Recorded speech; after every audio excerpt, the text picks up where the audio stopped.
Hello! At dahil panahon ng kainan ngayon, tara, tingin tayo ng mga masarap puntahan na lugar ng kainan. Ngayon, nasa Calamba tayo, Calamba, Laguna, ang bayan ni Jose Rizal.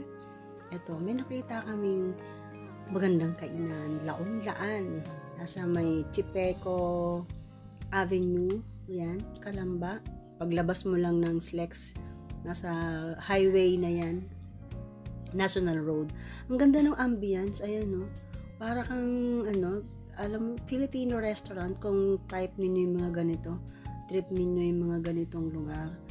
Napaka romantic, Yan meron pa sa labas kasi bar and restaurant ito sa gabi.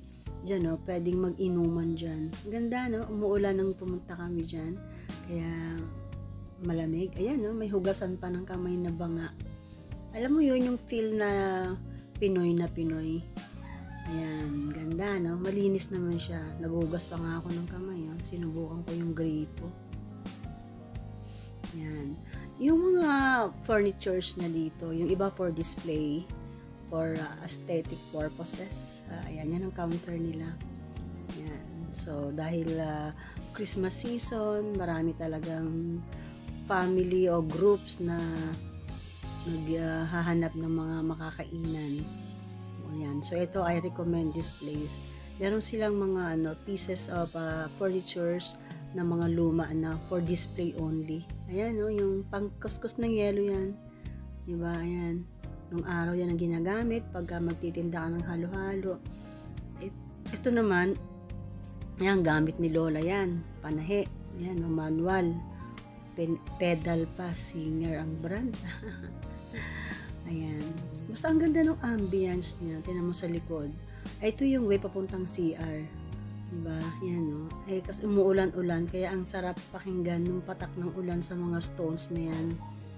Yan. Malinis yung kapaligiran. Kahit na kubo style siya. Malawak. Yan, ganyan. Yan pwedeng maghintay sa labas. Maninigarilyo ka siguro doon sa lugar na yan. Mga halaman. Gusto ko yung mga bato-bato. Mahilig kasi ako sa stones Ayan pa Alam mo yun, yung mga furnitures na parang sa lumang bahay mo lang makikita. Nandito siya. So habang hinihintay natin yung order, masarap libot-libot muna sa paligid. Ayan, tinan mo yung mga upuan nila, mga kahoy ng mga nara siguro yan. Tapos yung mga wallings ay bamboo. Yan. Ito, sarap umupo dito, magmuni-muni, no? Tingnan yan. Ayan.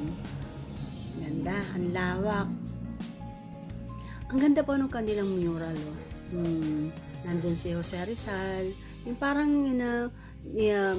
sino-showcase nila yung Philippine nating, tingnan natin yung ulam. Siyempre, isda, paborito ko. Ay, teka, kain muna tayo. Gutom na ako.